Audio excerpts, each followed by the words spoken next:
북한은 미사일 사격 훈련을 할 때 동해 북동쪽 방향으로 발사체를 날려보내곤 합니다.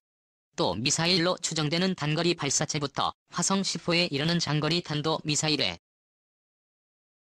이르기까지 아직 한국이 갖지 못한 미사일 발사체를 종종 한국의 자랑이라도 하듯이 날려보냈는데요. 오늘은 한국과 북한의 이러한 로켓을 이용한 발사체에 대한 각국의 화력 비교입니다. 우선 북한이 최근 개발에 열을 올리고 있는 대구경 방사포에 대해 알아보도록 하겠습니다. 북한은 하루가 멀다 하고 대구경 발사체 시험을 하고 있습니다. 이로 인해서 북한군 방사포에 대한 궁금증이 더 증폭되고 있는 실정인데요. 현재 북한군은 기존 240 방사포부터 시작해 구경이나 사거리를 대폭 늘린 600mm급 이상의 방사포를 차체 개발한 것으로 추정되고 있으며 이 방사포의 사거리는 수도권을 넘어 제주도를 제외한 남한 전역을 위협하는 수준에 이르고 있다는 분석인데요. 그럼 한국의 안보를 위협하는 북한의 대구경 방사포의 구조와 그 개발에 대해 먼저 짚고 넘어가겠습니다. 1941년 7월 13일 구소련의 북부에 소재한 오르샤시 외곽 지역을 파죽지세로 진격 중이던 독일 중부군 선봉부대 제11기갑 사단에 갑자기 불덩이들이 우박처럼 떨어졌습니다. 이 공격으로 일거에 독일군 전차와 장갑차 17대 확보 15문 등이 파괴되고 거의 대대급에 이르는 수백 명의 사상자가 발생했는데요. 이것이 바로 2차 대전 내내 러시아 전선에서 독일군을 공포에 몰아넣은 자주 다연장 로켓포 카추샤프의 첫 신고식이었습니다. 구소련의 로켓 공학자 니콜라이 반 로치가 주축이 되개발한 이 카츠샤프는 초기엔 군의 냉대를 받았는데요. 소련 군부는 로켓포는 특성상 명중률이 아주 낮아 특정 목표를 타격할 수 없다며 군 제식 무기로의 채택을 거부당했기 때문입니다. 그러나 급박해진 정황으로 위력이 검증되지 않은 채 카추샤프의 포대가 오르샤로 보내졌습니다. 그리고 이것이 바로 로켓포의 새로운 전설의 시발점이 된 것입니다. 이 로켓포들은 일거의 한 지역을 초토화시키는 파괴력으로 독일군의 진격을 막는 데 성공했는데 이로 인해 2차 대전 후 각국은 다연장 로켓포의 독자적 생산에 박차를 가하게 만드는 계기를 마련하게 된 것입니다. 북한 역시 구소련의 기술을 받아들여 지금의 방사포를 독자 개발한 것으로 알려져 있습니다. 북한은 다연장 로켓포를 방사포라 부르는데요. 군 전문가들은 일반적으로 공간을 향해 날아가는 발사체인 로켓의 앞부분에 탄두를 장착할 경우 미사일이나 로켓탄이 되고 핵무기를 소형화시킬 경우 핵을 탑재도 가능하다고 설명합니다. 즉 방사포의 핵심은 로켓 기술이라는 것인데요.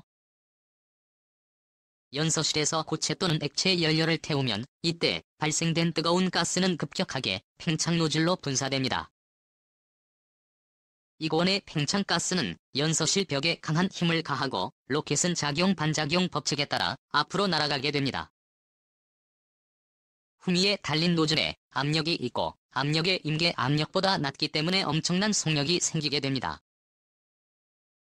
로켓은 뉴턴의 운동 법칙에 의해 날아갈수록 속도가 높아지는데 로켓 특성상 추력은 일정한 반면에 연료는 계속 줄어들기 때문에 결국 질량이 계속 작아지는 반면에 가속도는 커져서 로켓의 속도는 증가하게 되는 것입니다. 그래서 장거리 미사일들이 이런 원리로 인해 극초음속이라는 상상하지도 못하는 속도로 날아가는 것입니다.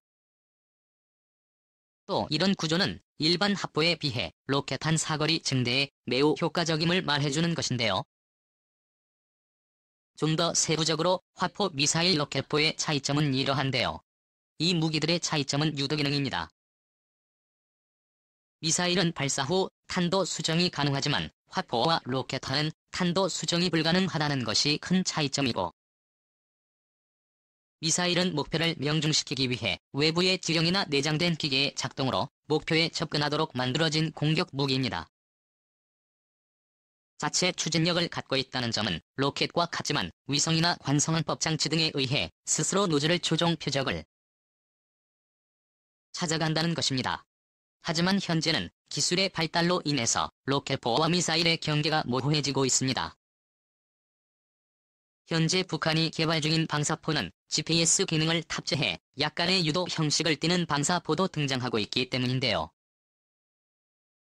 반면에 곡사포 등의 확보는 고정 목표에만 쓸 수 있고 발사 전에 사수가 목표를 정확하게 조준해야 하기 때문에 방사포와는 확연히 구분이 됩니다. 따라서 유도 시스템인 화포와 다연장 로켓포는 정확도가 떨어집니다. 반면에 비용이 유도 미사일보다 상대적으로 저렴하고 손쉬운 제작으로 화포와 다연장 로켓포의 경우 이런 불리한 점을 극복하기 위해 물량으로 한 지역에 우박처럼 쏟아 발사 능력을 채택하고 있습니다. 넓은 지역의 화력을 일시에 집중하는 것이 바로 이 무기들의 장점인데요. 원통형의 로켓 발사관 캐니스터를 여러 개 묶어서 강연통 안에 로켓탄을 삽입구해 동시 속도로 발사할 수 있는 다연장 로켓포는 확보에 비해 더 강력합니다. 한 발의 다연장 로켓탄은 155mm 없었고 18문 3개의 포대를 동시에 사격하는 것과 같은 화력이며 이는 축구장 하니 크기를 초토화시키는 위력입니다. 무엇보다도 약실 파워 짐버가 필요 없어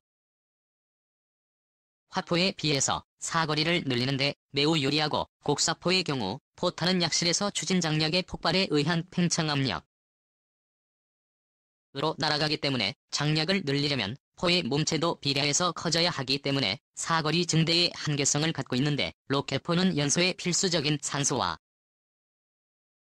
연료를 로켓 자체에 싣고 전기로 작동하는 점화기로 발사가 가능한 다연장 로켓포의 경우 약실이 필요 없고 발사관만으로도 사격이 가능한 간단한 구조입니다. 이는 같은 구경의 포보다 훨씬 크고 긴 로켓탄 사용이 가능하며 자격과 장력 추진제를 더 많이 실을 수 있어서 사거리와 파괴력을 훨씬 늘릴 수 있는 장점이 있습니다. 이런 구조가 바로 북한이 방사포 개발에 혈안이 되는 이유인데요. 비용은 저렴하면서 파괴력은 늘릴 수 있기 때문입니다. 북한이 지난 7월 함경남도 선덕 일대에서 발사한 초대형 방사포는 최대 사거리가 400km 이상에 달할 것으로 보이는데요.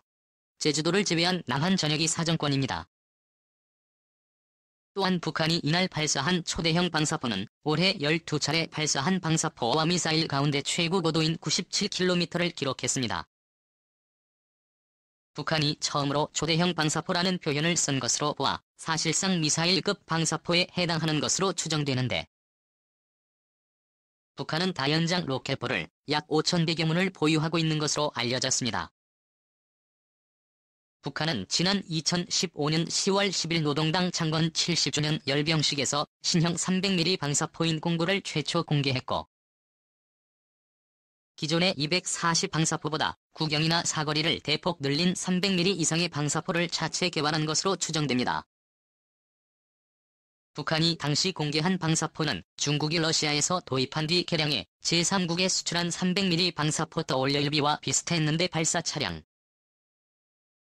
한 대당 300mm 로켓 발사관 4문을 묶은 형태인데요. 떠밀려서 1의 사거리는 180km이며 최대 속도는 마하 5점이 길이는 63.7m, 탄도 중량은 150kg입니다. 당시엔 공구 신형 방사포는 자체 로켓 추진 유도 시스템을 갖추고 있어 미사일급으로 평가되고 있는데 당시 조선중앙통신은 김정은이 신형 방사포의 명중성이 바늘길을 깨듯 정확한 데 대해 대만족을 표시했다고 보도했는데 이 때문에 러시아제 GPS인 글로나스를 사용한 것으로 보입니다. 일부 군사 전문가들은 400mm 이상의 유도 방사포를 단거리 탄도미사일과 구별하는 것은 기술적으로 별 의미가 없다고 지적합니다. 미사일 전문가들은 북한이 최근 관영 선전 매체들에 공개한 초대형 방사포 사진들이 사실이라면 기존의 중국이나 브라질의 세계 최대 방사포와 비슷하거나 이보다 클 가능성이 있다고 분석하고 있습니다. 지금까지 알려진 세계에서 가장 큰 방사포는 중국 더블리로 최대 직경 425 길이와 브라질 아스트로스트로 최대 직경 450 등이 있습니다. 현재 북한은 세계에서 유례없는 미사일 슈퍼 방사포를 개발한 것으로 보이는데 북한의 초대형 방사포나 대구형 방사포는 고체 연료를 사용하고 이동식 발사 차량대를 이용하는 만큼 유사시 윤밀하게 기동해 57분 7분 이내 타격 목표를 향해 다량 발사해 우리 군의 핵심 군사시설을 무력화할 수 있을 것으로 보고 있기 때문에 북한의 방사포에 대한 대비는 필연적이라고 할 수 있습니다. 또한 북한이 그동안 추진해온 초대형 방사포 연발 사격의 성공 가능성이 제기된 것인데요. 이번 발사에서 가장 눈에 띄는 점은 연발 사격이라는 것입니다. 합참이 탐지한 두 발 모두 최대 비행거리 약 380km를 달았으며 발사 간격은 36초 정도밖에 차이가 나지 않았습니다. 북한은 그동안 초대형 방사포의 연발 사격을 시도해왔는데 이번에 한 대의 이동식 발사대에서 두 발을 30여 초 간격으로 발사했다면 연발 사격에 성공했다는 평가가 가능할 것으로 보입니다.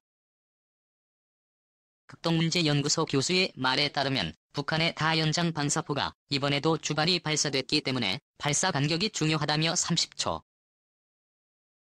간격이라면 연발 사격 성공으로 볼 수 있다고 밝혔는데 특히 30초 정도 간격일 경우 미사일 동시 탄착이 가능하기 때문에 우리의 대공